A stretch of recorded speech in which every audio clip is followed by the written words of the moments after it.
Hi, guys. Oh. Thank you. Oh. Blakey, look at Bella. Look, Bray. Brayden, look. Say hi to your baby sis. Look.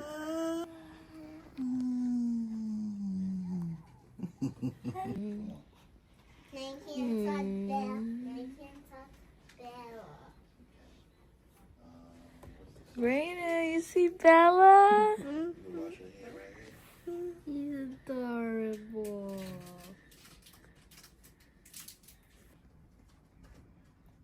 All done. All done. Give her a kiss. Blakey.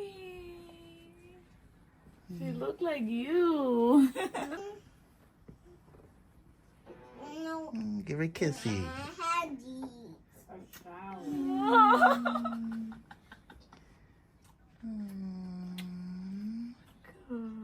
Hey guys, so as you can see, I'm still at the hospital, and these past 48 hours have been nothing I would ever expect when I first came here. I came into the hospital because I woke up in the morning and I started to notice like fluid coming out of me, and I had a feeling that my water was breaking or it already had broke. And I called my doctor and she said, come in so we can check you out and test you to see if your water broke. And it in fact did rupture. So they decided to keep me, admit me, and keep me at the hospital. And, you know, this is baby number 4. I have 3 boys, and all 3 of them, I didn't have any complications at all. They were all delivered vaginally, and, you know, nothing ever went wrong with those pregnancies or labor and delivery. Everything went smoothly, and I'm 37 weeks pregnant. So I wasn't, you know, expecting my water to break anytime soon. And everything was going smoothly. And I was just ready, like, okay, so I guess the baby's coming. We're gonna do this, you know. I'm expecting everything to go the way my, you know, first pregnancy went, second, third, because nothing has ever changed, really, you know? And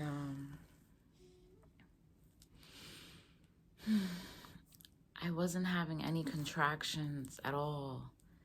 And I'm just hours and hours just laying here. My water started, you know, leaking at 7 a.m. and all these hours have passed and my body is still not going into active labor. So, you know, my doctor ended up checking to see if I was, you know, dilated more and to see what's going on. And she couldn't feel the baby's head.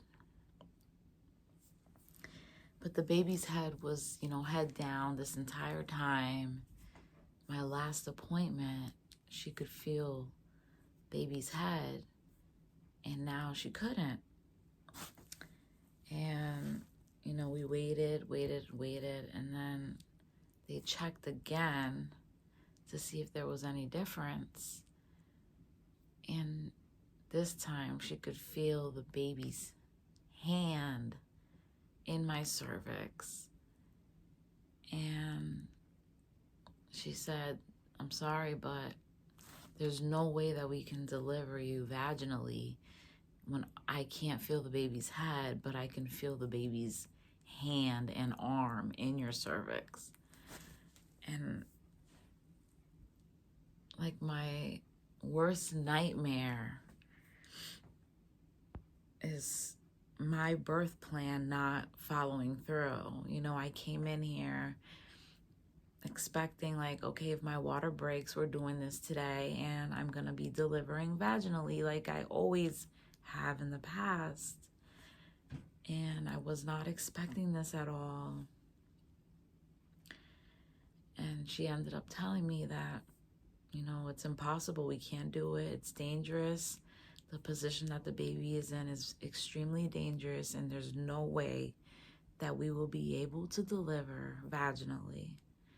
And I would have to go to the operating room and do a C-section. And I just like completely fell apart. I just started like having anxiety.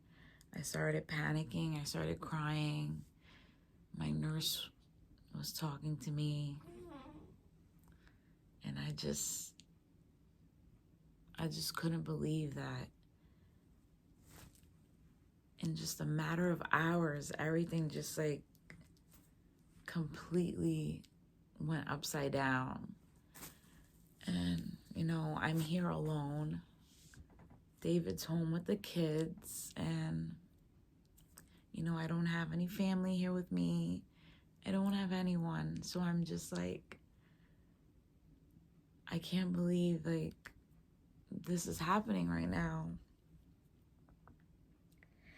But my nurse, she was just the sweetest woman, and just telling me like, look, I know this isn't your plan. I know this isn't what you wanted, but we have to do whatever we have to do to get your baby out safely. And that's all that matters.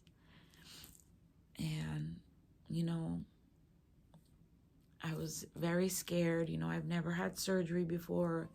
I've never experienced having a C-section before. And I was so ready, mentally ready to push baby out like I've done in the past.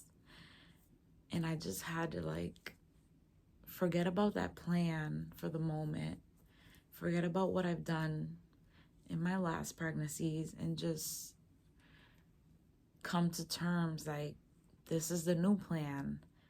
And, you know, I've come this far, 9 months of carrying my baby and making sure my baby is healthy and safe in my body. And now it's time for her to come out. And this is what the plan has to be now. So we ended up going into they brought me into the room, like right away. Everything just started happening right away. Obviously, I've had to turn the camera off. None of this could be recorded.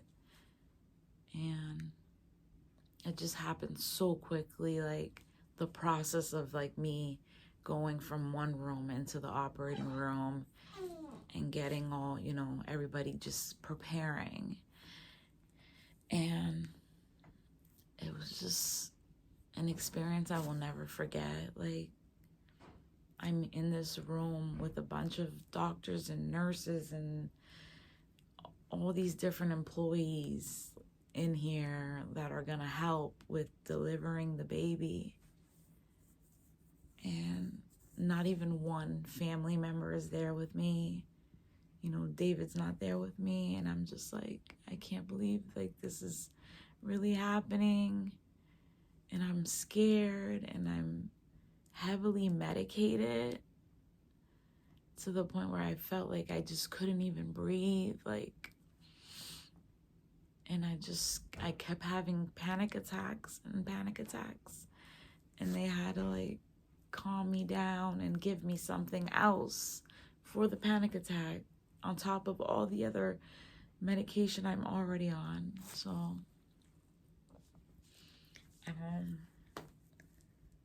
after a while, they finally took the baby out.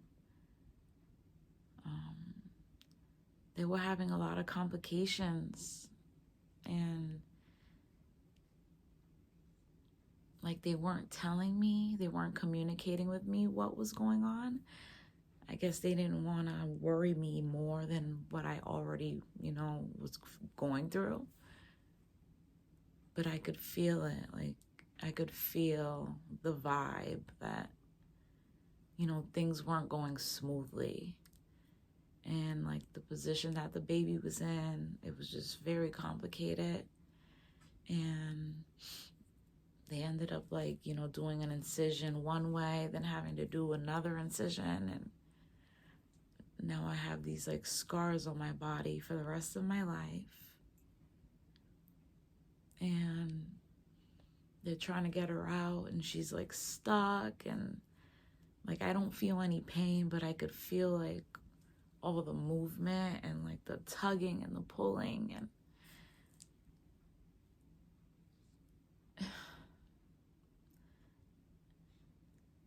I just remember all the times that I've delivered vaginally, I felt like I was in control. Like nobody was doing anything to my body. And, you know, when they told me, okay, it's time to push, I would push and I would do what I had to do to get the baby out. But this time around, I felt like I had absolutely no control, and everyone else is doing their part to get the baby out. And I'm literally just laying there and can't do anything to help. Like nothing at all. I can't do anything but just lay there waiting and waiting and waiting. And I just felt so helpless, so helpless. Like I couldn't do anything to help myself. I couldn't do anything to help my baby. And it was just, oh my God, it was just such a horrible experience. And right now, I don't know how long. I'll probably put it on the screen, but I don't know how long it was. I was heavily medicated, and it just felt like it was forever. It really felt like time was just still and nothing was happening, like no progress. I finally hear the baby crying. They got her out. And, you know, they showed me her. I didn't get to hold her or touch her or anything or kiss her. They just showed me her, and then they took her away, which that just never happens when you deliver vaginally. So I wasn't used to that, and that was really scary. And after that, like they're just like working on me, and so I'm just laying there still waiting, and it just took forever. It took forever. And then we get out, we're like finally done. We leave that operating room. I remember just having like so many panic attacks, and like they had to put the oxygen mask on me so I could breathe, and it was just so horrible. It was horrible. And you know, after they were finally done like stitching me up, they brought me to the room, and they finally brought, you know, the baby to me. And they come and tell me that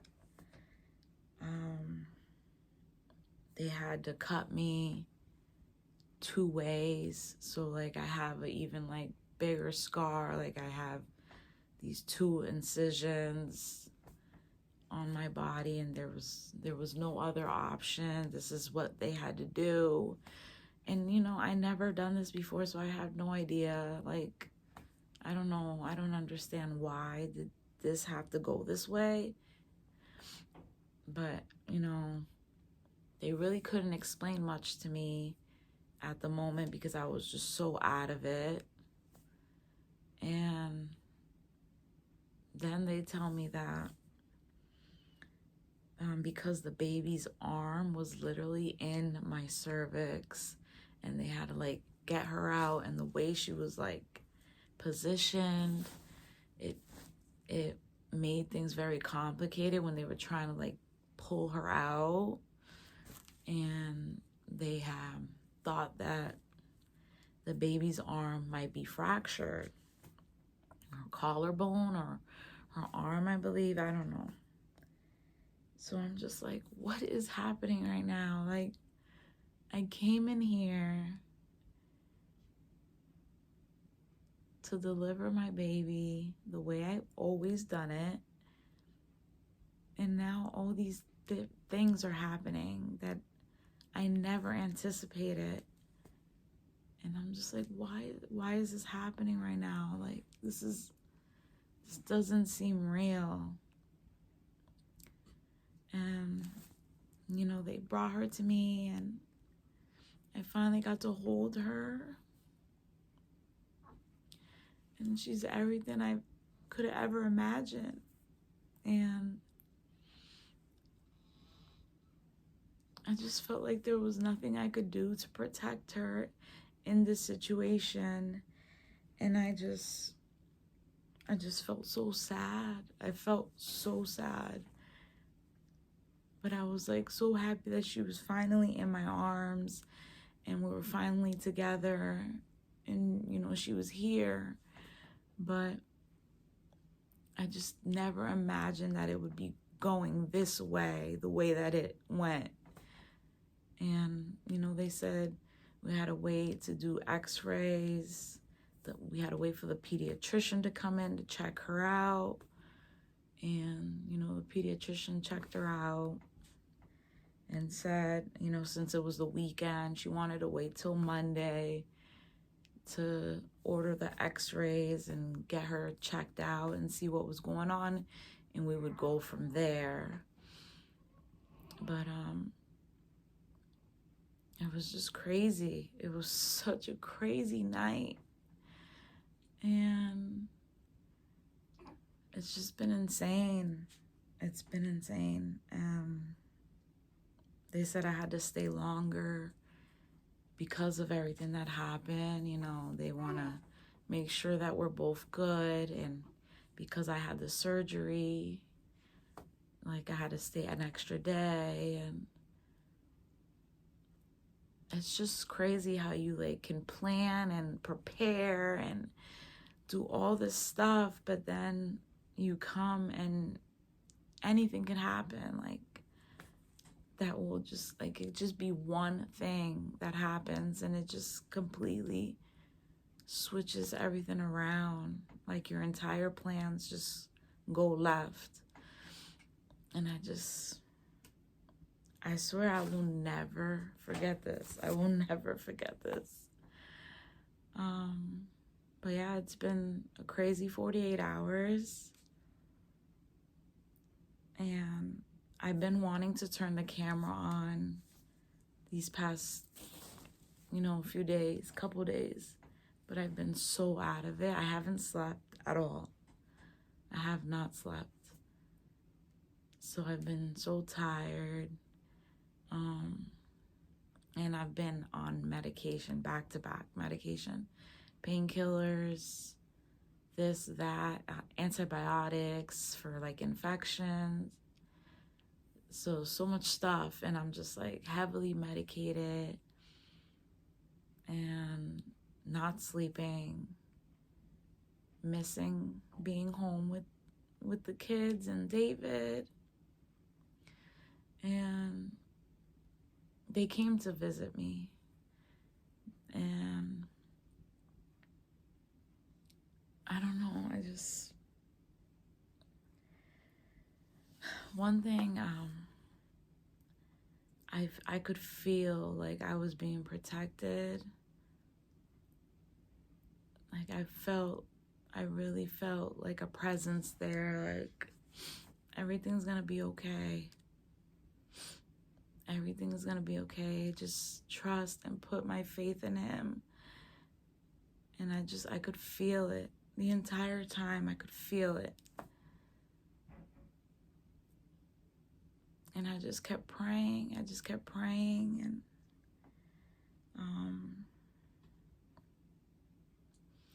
yeah, it's been crazy. It's been absolutely crazy. So I finally got to take a shower. They removed the IV off of my hand. I had to go 2 days without showering. I felt so horrible. The kids came with David again today. They came 2 days in a row. We had our celebration dinner. The pediatrician got the x-rays done, and the baby's arm is perfectly fine, and it's not fractured, it's not broken. She just has a lot of bruising from all the complications and trying to get her out, but her arm is fine and she's doing really well. She is breastfeeding and she's latching on and she's doing so well. She's peeing and pooping, which they always want to make sure that they're doing that before they can go home. We had our celebration dinner as a family, me, David, and the kids. And, the kids are doing good. They're having so much fun with David, being home and not being at work. He says that they miss me, when they go home. They stay with me, the whole day. They come, right after breakfast, and they'll stay the whole day. They'll leave, around 7. Then he gets them ready for bed, bath, bed. And he says, they'll ask for me. But we've been, FaceTiming and stuff like that. But they just gave us the okay today that me and baby can go home tomorrow. We were originally supposed to stay till Wednesday for 3 days. But they said I'm doing really well and baby is doing really well. So they said that we can go home tomorrow.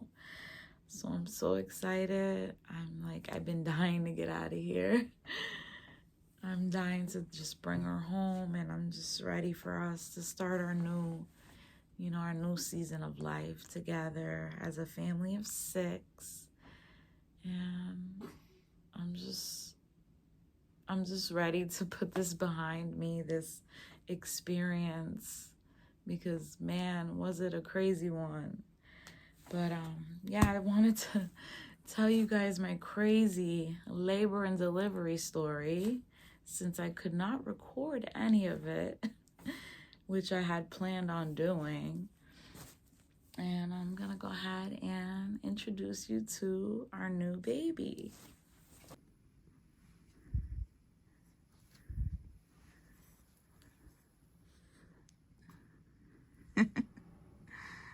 There she is, guys. She's sleeping. She's actually been sleeping for a while now. I got in the shower a while ago, and I was in there for so long because I feel like I haven't showered in a week. And she didn't even wake up crying or anything. She's just been sleeping the entire time. She's still sleeping. She's been sleeping all day. The kids were here making so much noise, jumping around, running around, screaming, crying. And she would just sleep the entire time. She has a little jaundice. I don't know if you can see it on the camera. I feel like I can see it. Her face is a little yellow.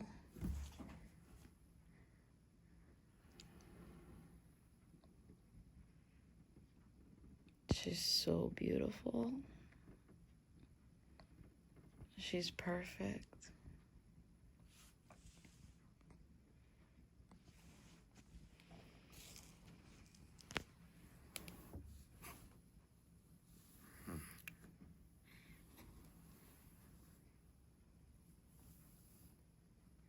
I'm just so glad she's okay.